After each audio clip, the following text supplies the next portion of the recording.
this cycle ends at the age of 45 to 50 years, and this stage is known as menopause. This is the stage where the menstrual cycle stops. So few hormones are associated with this reproductive cycle, and this cycle repeats itself every month, or basically you can say about 28 to 30 days it repeats itself. If there is no fertilization, if there is no pregnancy, then it will repeat itself. और if अगर pregnancy हो जाती है तो ये cycle 9 month तक के लिए रुक जाती है, वहीं पे स्टे लग जाता है इस पे. So we will be focusing on this menstrual cycle. This can be divided into 4 categories. As you can see in the diagram, the first phase is menstruation or the menstrual phase. Menstrual phase. The second phase is follicular phase. Follicular phase. The third and the most important phase is the ovulation phase or ovulatory phase. This is the phase where the egg is released from the matured Graafian follicle. You have to focus on this point. The Graafian follicle ruptures and releases the ovum. This phase is known as ovulatory phase. Okay, and the last phase is the luteal phase. Luteal phase. So what happens is the menstrual phase. First phase is menstrual phase, and the menstruation begins from here only, and the endometrium lining, which was very thick before the menstrual cycle, बहुत पहले sir menstrual thickening जो होती है, this thing endometrial lining, ये thick होती है काफ़ी, but वो धीरे धीरे due to lack of pregnancy नहीं cause होती है, इस वजह से ये डिट्यूरेट होने लगती है और मेंसेस के फॉर्म में रप्चर होके ब्लड वेसल्स लिक्विडिफाई होके वेजाइना के थ्रू बॉडी से बाहर आ जाती हैं. Okay, so this is of 3 to 5 days. In normal healthy female it is about 3 to 5 days, and the second phase, the follicular phase, is about 1 week, or you can say 7 to 8 days, 7 to 9 days. It can vary from woman to woman. It's not that very इतना important नहीं है कि कितने दिन होगा, कोई ज़रूरी नहीं है किसमें कितने दिन होगा, वैरी कर सकता है. लेकिन जब फॉलिकुलर फेज ओवर हो जाएगा, मींस फॉलिकुलर फेज ओवर का मतलब ये है कि डेवलपिंग फॉलिकल जब मैच्योर ग्राफियन फॉलिकल में कन्वर्ट हो जाएगी तो एक हार्मोन होता है LH और ल्यूटिनाइजिंग हार्मोन. इस हार्मोन की वजह से ओवम रिलीज होता है इस मैच्योर फॉलिकल से, और ये ओवम रिलीज होता है तो उस टाइम को बोलते हैं ओव्यूलेटरी फेज. और ओव्यूलेटरी फेज के बाद हमारी जो एंडोमेट्रियल थिकनिंग है वो और ज़्यादा थिक होने लगती है. क्यों होने लगती है? क्योंकि जो ओवम आपने रिलीज कर दिया है उसको अगर किसी दूसरे स्पर्म के साथ फर्टिलाइज कराना है तो उसके बाद उसको इम्प्लांट भी करना होगा. इम्प्लांट करने के लिए जो एंडोमेट्रियल लाइनिंग है वो थिक होनी चाहिए. तो वो जब थिक होगी तभी इम्प्लांटेशन हो पाएगा और प्रेगनेंसी हो पाएगी या फिर फीमेल बॉडी उसको कंसीव कर पाएगी. तो ये बहुत ज़रूरी है. Luteal phase is also very essential. And after the luteal phase अगर प्रेगनेंसी नहीं कॉज हो रही है, अगर फर्टिलाइजेशन नहीं हो रहा है, तो फिर से वो एंडोमेट्रियल लाइनिंग ब्रेक हो जाएगी और नेक्स्ट साइकिल बिगिन हो जाएगी, मतलब मेंस्ट्रुएशन हो जाएगा. मतलब first phase, then second phase, then third phase, and this process repeats itself if fertilization doesn't take place. अगर लेकिन फर्टिलाइजेशन हो जाता है तो ये साइकिल ल्यूटियल फेज के बाद स्टॉप हो जाएगी और प्रेगनेंसी कॉज करेगी. Okay, so we will be discussing about the hormones responsible for this thing. Okay,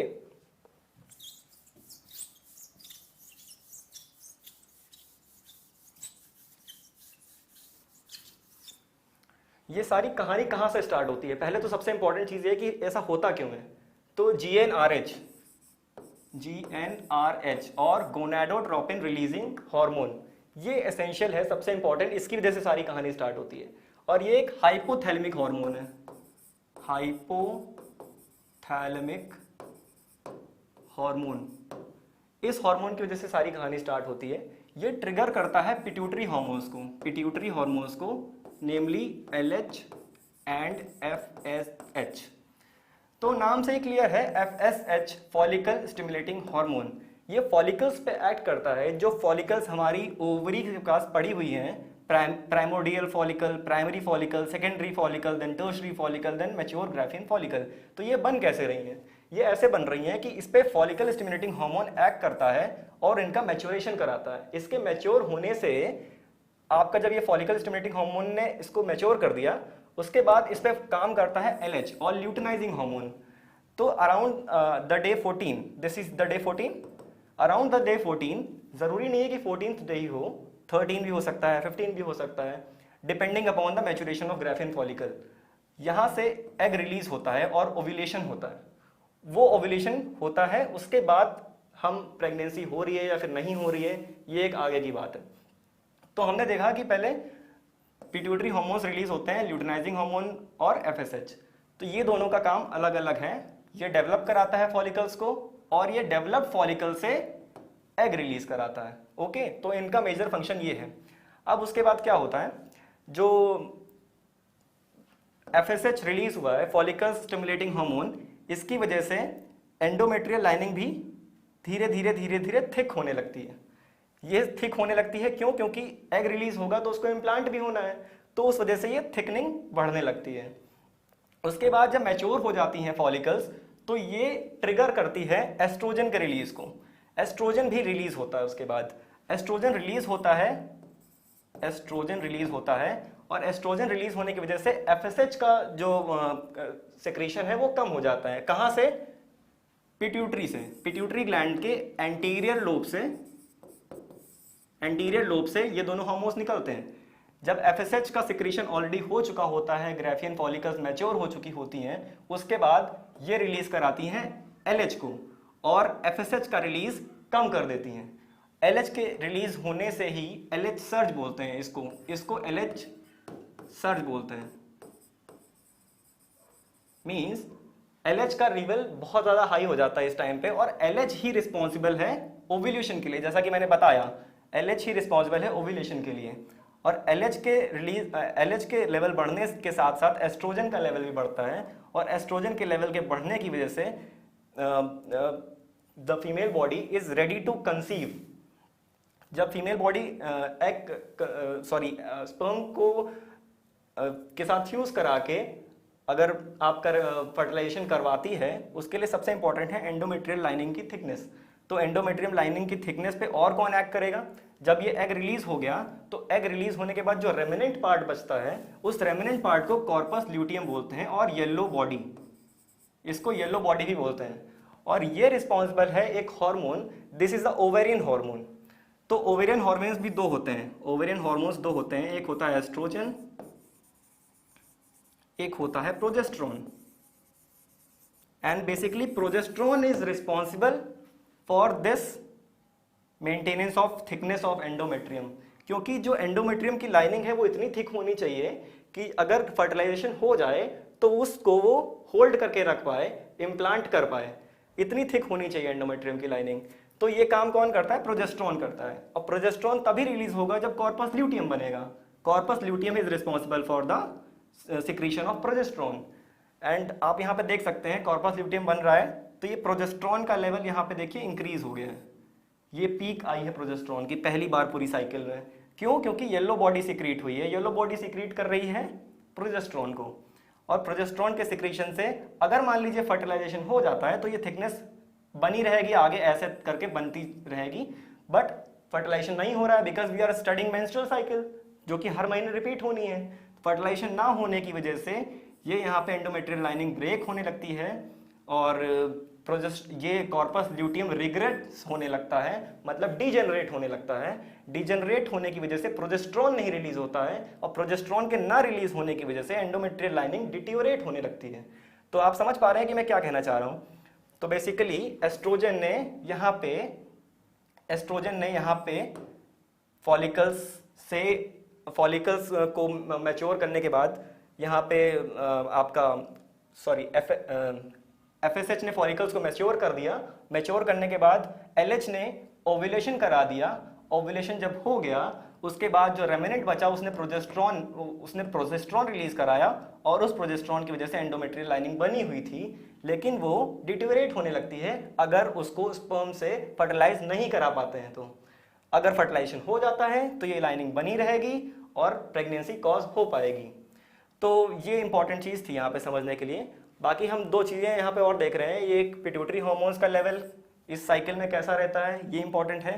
ovarian hormones का लेवल कैसा रहता है ये इंपॉर्टेंट है। प्रोजेस्टेरोन देखिए केवल एक बार बढ़ रहा है जब येलो बॉडी सिक्रीट हुई है उसके बाद बढ़ रहा है। और एस्ट्रोजन का लेवल LH सर्च के टाइम बढ़ रहा है, जब LH इंक्रीज हो रहा है तभी एस्ट्रोजन का सिक्रीशन बढ़ रहा है। और उसके बाद ये जो डेवलपिंग कॉर्पस ल्यूटियम है यही रिस्पॉन्सिबल है प्रोजेस्टेरोन के भी सिक्रीशन के लिए और यही एस्ट्रोजन को भी सिक्रीट करती है। ये दोनों ही हार्मोन प्रेगनेंसी के लिए रिस्पॉन्सिबल है। तो इसमें यही समझने वाली चीज़ है। बाकी और मैं आपको एक चीज़ बता देता हूँ।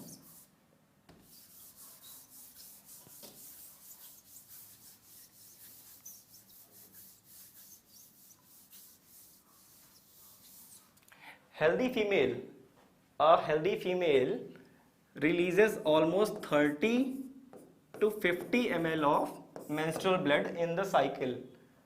30 to 50 ml ये क्वेश्चन आ सकता है नीट में आपके एग्जाम में, अभी नहीं तो अगले साल, लेकिन ये क्वेश्चन इंपॉर्टेंट क्वेश्चंस में से है। तो 30 to 50 ml of blood is lost during a menstrual cycle in a healthy female and the color of menstrual blood is almost reddish brown। it is not perfectly red, it is reddish brown and color होता है reddish brown।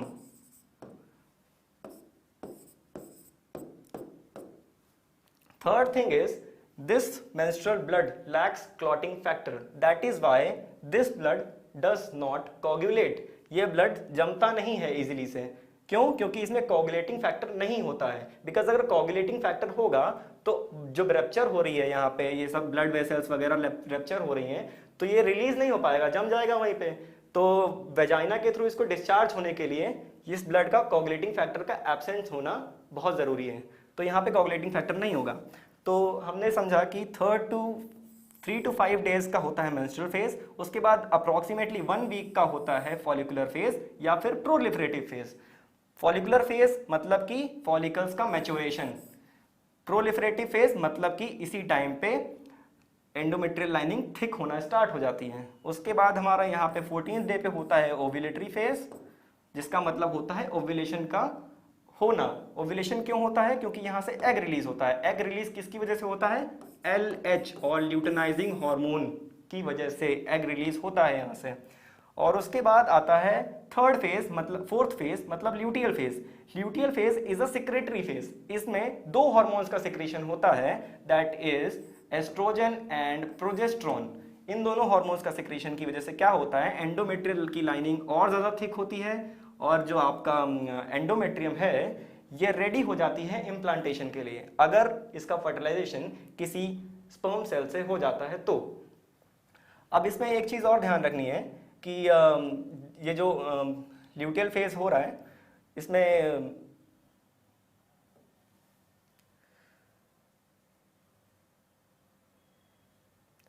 आप लोग ये ध्यान रखिए कि इसमें कोई ऐसा हार्ड एंड फास्ट रूल नहीं है कि मतलब 14th डे पे ही एग रिलीज होगा, ऐसा कुछ भी नहीं है। ये डिफर कर सकता है। मतलब कि अगर ये फॉलिकुलर फेज छोटा हो गया तो 13th डे पे रिलीज हो जाएगा, ये थोड़ा बड़ा हो गया तो 15th डे पे रिलीज हो जाएगा। लेकिन ये जरूरी है कि बिना इस मैच्योर फॉलिकल के बने एग रिलीज नहीं होगा। जब आपकी फॉलिकल जब मैच्योर हो जाएगी उसके बाद ही एग रिलीज होगा।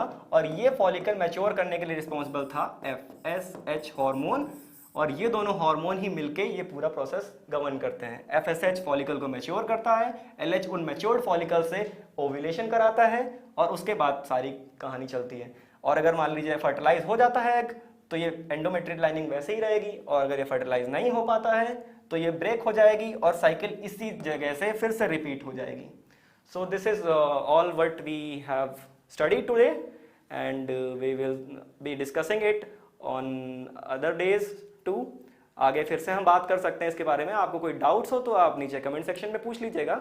बाकी थैंक यू सो मच।